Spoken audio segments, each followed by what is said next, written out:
بسم اللہ الرحمن الرحیم ان الحمد للہ والصلاة والسلام علی من لا نبی بعد اما بعد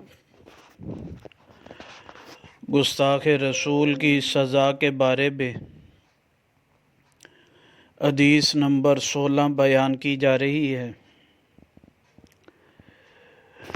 نبی پاک صلی اللہ علیہ وسلم کی شان میں انسانوں نے گستاخی کی، اللہ سبحانہ وتعالیٰ نے اس کے قتل کا حکم دیا۔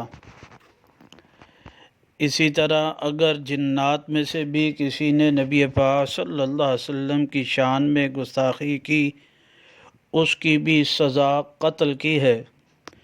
اس سلسلہ میں ایک روایت مبارکہ نقل کرتا ہوں۔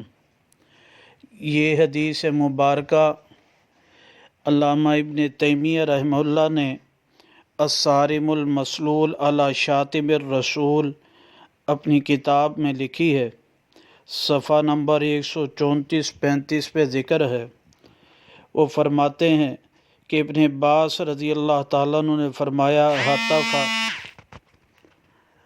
ابن عباس رضی اللہ تعالیٰ عنہ نے فرمایا کہ حتف حاتم من الجن علی جبل ابی قبیس، ایک غیبی آواز سے جنات میں سے جبل ابی قبیس پر چند اشعار ایک جنات میں سے ایک شخص نے کہے جی۔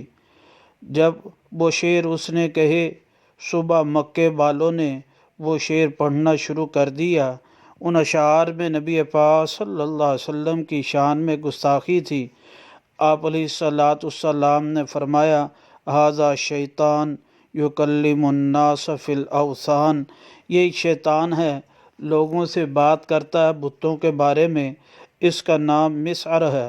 اور پھر فرمایا، واللہ مخزیہ، اللہ پاک جو ہے اس کو رسوا کرنے والے ہیں۔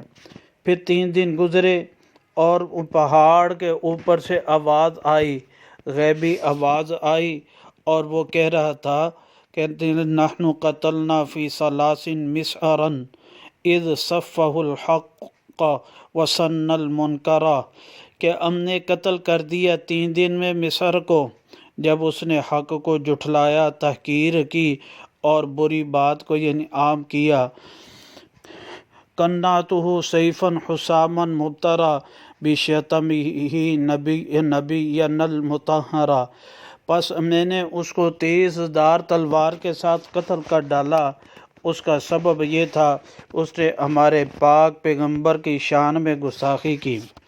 نبی پاک صلی اللہ علیہ وسلم نے پھر فرمایا، ھذا عفریت من الجن، جنات میں سے ایک یہ بڑا جن تھا، اسمہ سمحج، اس کا نام سمحج تھا، یہ ایمان لے کر آیا تھا۔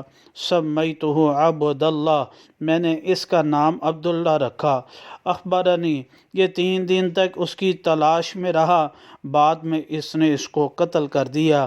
پس کہا حضرت علی رضی اللہ تعالیٰ عنہ، جزاک اللہ خیرا یا رسول اللہ۔